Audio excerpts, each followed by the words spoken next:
game that the Lions would have played and lost. Yeah, pretty much. Pretty much. Don't listen to him. He's a Dallas fan.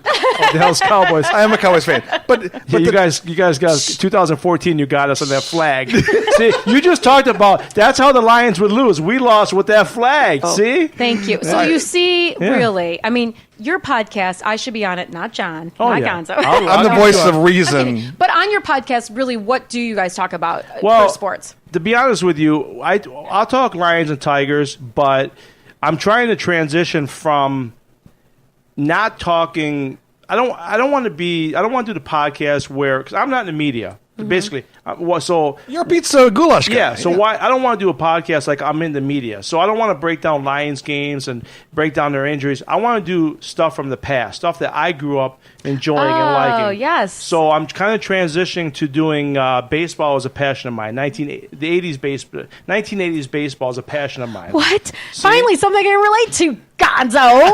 There you go.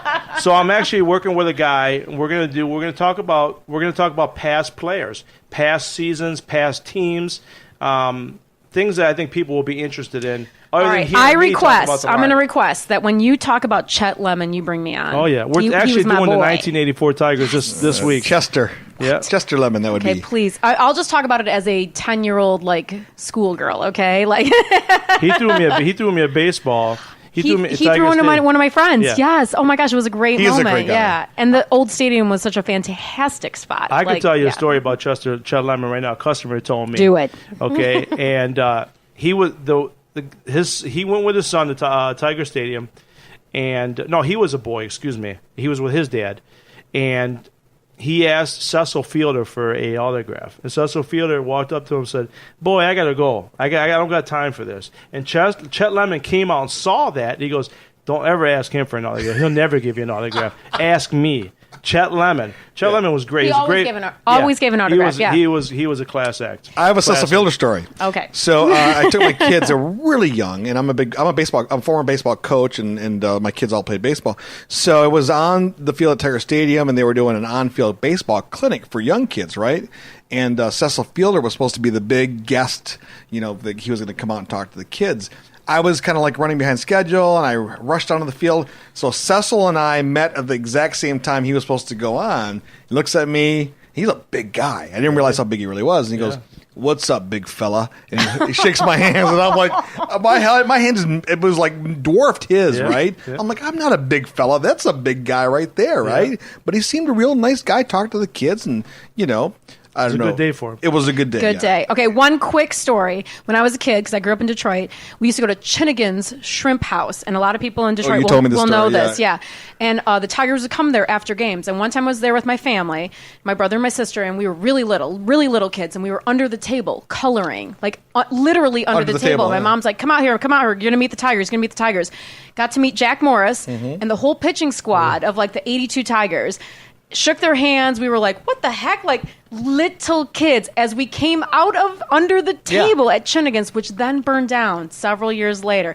It was a fantastic Detroit memory and one of my favorites of meeting the Tigers. And at the time, it didn't even register, right? 82 Tigers. That's kind of before it was right before they hit. 83, they just missed the playoffs by I think a game. Yeah, but they were that close. They were that close. You knew they were going to be there. It was really good. I think it was the 85 Tigers because the year after the World Series, I ran into all of them down at Cobo where they were watching Huey Lewis in the News. Jack Morris was there, Alan Trammell, all the guys were there just hanging out in the boxes. Back in the 80s when I used to go, you see these guys from the Pistons everywhere, and they were so accessible. They were, kind, and they were right there. You could get any ball signed, anything you want. I mean, they were right there. Yeah. It was always fantastic. Totally different. No. It was so good. Fredi Bello from Fredi the Pizzaman. Where can people get more information about your fantastic place here in Melvindale? FrediThePizzaman.com or come to 17900 Allen Road in Melvindale. That's right. Come get the goulash or the pizza. Get anything to go. It's all fantastic. Come say hi to me. Come talk to me. Come talk. Come in the back and do a little chit chat. It's all good, right? I don't mind. All right. Coming up next, a little bit later, we're going to do Beer of the Week. So stay tuned to Behind the Mitten.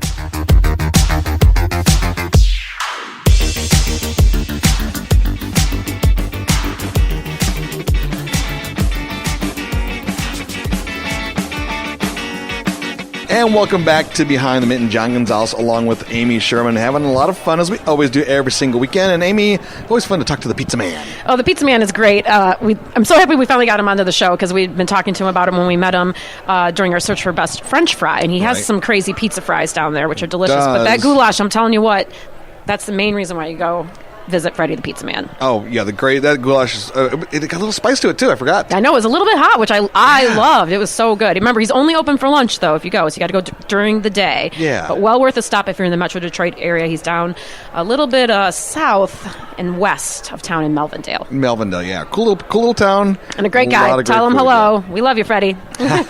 Well, today we got a lot planned still here for the show, folks. We have some familiar friends here, and then we're going to check out a new brewery. But, Amy, who do we have with us right now? We've got Richard and Sarah Anderson with us from Ironfish Distillery, located a little bit farther north from the Grand Rapids area in beautiful northern Michigan. And you guys have been open for a little while now, but you have some exciting new news to share with our listeners. Yeah, we're actually just did a groundbreaking in a blizzard about a week ago, and why wouldn't you? Yeah, I mean, we are not going to wait. So this is going to be a rick house where we're going to be storing our rum and whiskey aged products. So it'll be about a 4,900 square foot rick house. Opens up our production facility to do some other things. Well, that's pretty exciting. You guys have been open since 2016, if I'm not mistaken. That's right. We've been open about 17 months. I know. It's already doing expansion. That's crazy. But your spirits have proven to be pretty popular in the state. And for those who are unfamiliar with Ironfish, tell us a little bit about what you're making up there. Well, we are Michigan's first distillery on an operating farm. We brought back an abandoned farm and are producing Jupiter White Winter Wheat and rye, which goes into a variety of spirits. Right now on the shelves in Michigan, you can buy our Michigan Woodland Gin and our vodka made from grain grown on our property. And we have more of a traditional heritage style of distilling, so it's a little more grain forward and a little sweet from the grain. There's no charcoal filtering. We have some dark spirits as well. So we do barrel finishing right now of some bourbons. That's a high rye bourbon. We have finished it in Caribbean rum cask, which has been available in our tasting room. 50-year-old barrels from the Mount Gay Distillery, very cool. Tawny port cask from Portugal. As well as maple syrup barrels from our neighbors down the road at the Greiner Family Sugar Bush, so a maple finished bourbon. So, as well as Richard didn't mention, in the clear spirits also we have some delicious white rum, which is made with molasses from the Caribbean, but also finished with honey from 39 beehives that we have on our farm. Amy, you and I went there when we did the search for, we did more of a tour of exploration Michigan. As well. Yes, exploration of craft distilling in Michigan. We called it research. And we fell in love with your place. Sarah, can you tell us exactly, for people to realize where Ironfish is located, give us a geographic location? Right. So northwest part of Michigan, we are about 2.5 miles from Crystal Mountain Resort.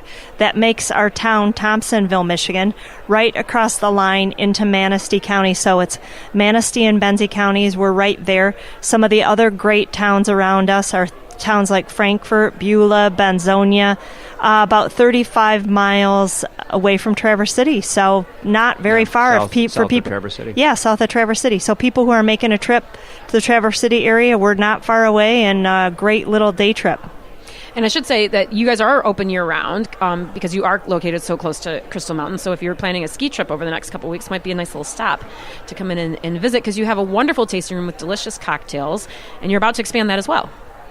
Well, yes, we are. And one thing I want to say about people arriving at the distillery, we are beginning to think we're Michigan's first multimodal distillery, because we've got people arriving on snowshoes, snow bikes, skis, ATVs, snowmobiles. We have hitching posts for horses. Golf carts. I love it. I was going to say horse and buggy, yeah. Horses. And you can actually drive a car down our dirt road as well. So people are arriving. And what the expansion allows us to do is have a full line food program now. So we're going to be building a wood oven for a kind of a farm to table menu, including artisan pizza, which is made from grain milled from grain grown on our property. which is awesome. I mean, you really are bringing it full circle. Yeah, we're really excited about the way this food program will allow us to kind of further our farm operations. It'll obviously expand the things that we're growing on our farm. We always had a nice garden that supported our cocktail program and our tasting room, but this is going to take it up to the next level for sure. But it will also allow us to buy even more things from great other farms in our area, really find somebody to source some great meats from to create sausages and other things that we want to be offering guests. So we're really excited about it as a way to yet more expand our support of local agriculture in our area. You know, Amy, I think when we were there, we were blown away just by how inviting the tasting room is. If you're new to craft distillery, Michigan craft distilleries, and you're like, I'm not sure, whether this is something I want to even try. What does it look like? How do I go about it? This is a great place to go in. You'll feel welcomed right away, and you'll get the full experience. Well, you know, we kind of think of the tasting room as a spirits re-education camp because a lot of folks may not have really taken the time to taste the quality of the spirit that they're putting in their cocktail. So whenever you go to any of the tasting rooms of Michigan craft distilleries, you really have an opportunity to really explore the quality of the spirit and make some judgments about the ingredients that you're using in your cocktails. And our business, I mean, we're family-owned and operated business on a farm. If you're not being warmly welcomed at a business like that, we're kind of missing the mark, and we're not missing the mark. And we're also located down a dirt road in the middle of nowhere. So we know that. We just keep driving. You will find them. Nobody has to come and visit us. So we want that appreciation. We want people to feel that really genuine appreciation that we actually feel when they come to see us. And so we've met so many amazing people in these last 17 months. It's like they're just super, super, super grateful. Can I just say one thing about the experience? We just took our staff out for a party, annual party, and said to them, one of the things that we said to them in celebrating them is that we've all taken an ambiguous idea and turned it into a 5-star experience. And our staff, our young people, we have 20 young people, all college educated, that have chosen to stay in the areas where they were raised to grow their early careers with us. And so we're super happy to be able to do that in northern Manistee County. Yeah, that is saying something right there. And I agree with John. I really feel like when you do arrive at Ironfish, it is very welcoming, but I love how educated your staff is on your product. So you can ask any question and not feel like, you don't know what you're talking about, or feel like it's a stupid question. There are no stupid questions.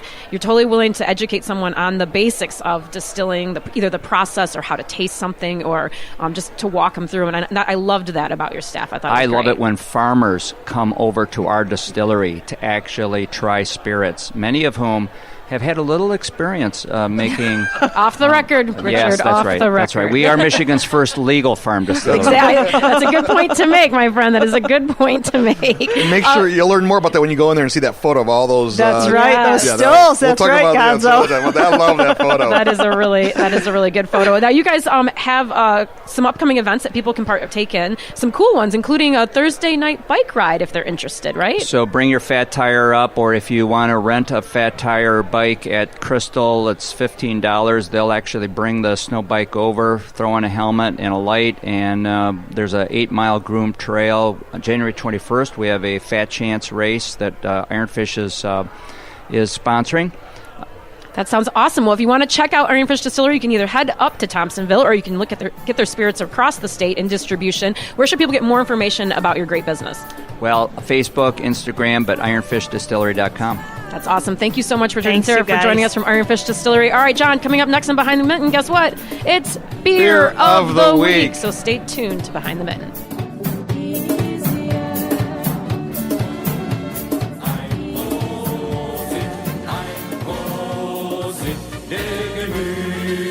And welcome back to Behind the Mitten. John Gonzalez along with Amy Sherman, having a great time as we always do.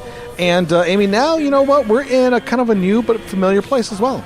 Well, we always like to take our listeners across the state, visiting new places, and I'm super excited about this one because this is a place we have not been to on Behind the Mitten, which seems kind of crazy to me. I had my best friend in 4th grade, Lynn Charette. She moved here when I was in 4th grade, and it was kind